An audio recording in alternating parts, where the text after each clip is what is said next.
miyembro ako ng church. Ang miyembro ng church, siya ay bautismado, kapag siya nagsisi ng kanyang kasalanan, siya ay tumanggap sa Panginoon, at siya nagpapatuloy sa paglilingkod sa Panginoon sa loob ng church na kanyang pinabibilangan. Okay, ano ang dapat namin gawin? Ang sabi ni Peter, ito ang kailangan niyong gawin.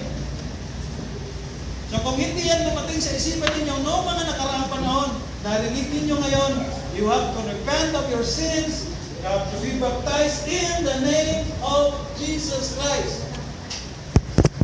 Wala iba. Hindi kayo na-bautismahan ng Batman. Bagaman bautismahan kayo ng tao, but in the name of Jesus Christ. Kahit sinong magbautismo sa inyo, but ikaw ay binautismohan in the name of Jesus Christ. If you have not been baptized in the name of Jesus Christ, means you never have repented of your sins. You never have accepted Christ as your Lord and Savior. So yun ang church. Yun ang pinaka-basic na teaching. Isang sinner na nag-repent at nabautismohan, pinapakita sa bautismo ito na ikaw ay namatay na at nabuhay muli sapagkat si Jesus Christ ay namatay na at nabuhay muli at pinatunayan mo sa maraming mga tao na ikaw ay umatok sa Kanya at namatay at nabuhay muli sa pamamagitan ng pagsasailalim sa bautismo. Tandaan mo ninyo, dalawang ordinances lamang po ang iniwan ng Panginoon sa church. That is the breaking of bread and that baptism na tinatawag natin. Okay.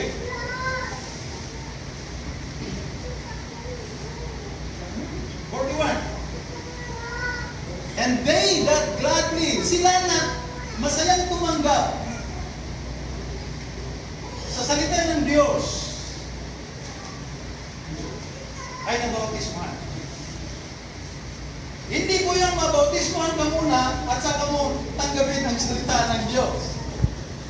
Hindi yung nabautismohan ka muna at saka mo tanggapin si Jesus Christ. Mali po yung proseso.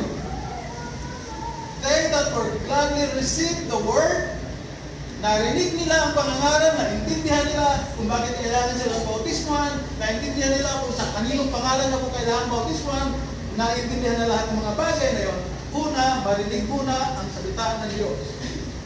St. Paul said, sa pamamagitan ng pakikinig ay nagsisimula ang pananampalataya. At alam natin yan, ang tamang pananampalataya ay sa pamamagitan ng pakikinig ng tamang pangangaral sa salita ng Diyos. Hindi ito yung pananampalataya at nakarinig ka ng kung ano-anong mga bagay na turuan na hindi naman nakabase sa salita ng Diyos. So they that gladly received His word were baptized. The same day there were added unto them about 3,000 souls. Ang nangaral dito ay si Peter. Nangaral sila. And then there were some 3,000 souls in that day na tumanggap sa Panginoon at naligtas. So imagine niyo 3,000 magbabaptize kayo. Ano? Pagod yun. Di ako naniwala si Peter lang ang nag-appreciate ng baptism na yun. Ito yung gusto mong makita ng church. Ito yung gusto mong makita ng NCC. Gusto mong sabihin, i-adapt na natin. Gusto mong sabihin yung salita, i-adapt na natin. Sapagkat wala akong ibang makitang talata na nagiging mitsa ng kagandahan ng tampo ng church. Kundi ito. Verse 42. And they continued steadfastly in the apostles' teaching, in the apostles' doctrine. So ang church, pag tinawag natin ikaw ay miyembro ng church, ikaw yung tao nag-repent, tumanggap ka sa Panginoon, tinanggap ang kanyang salita, ikaw ay nabautismohan.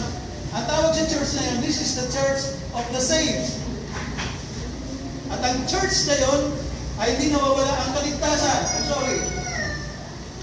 sorry. Hindi ko po tinuturo dito ng kaligtasan ay nawawala. If you're saved once, you are saved forever. Kung nawawala ang kaligtasan mo, sino ang nagliligtas sa'yo?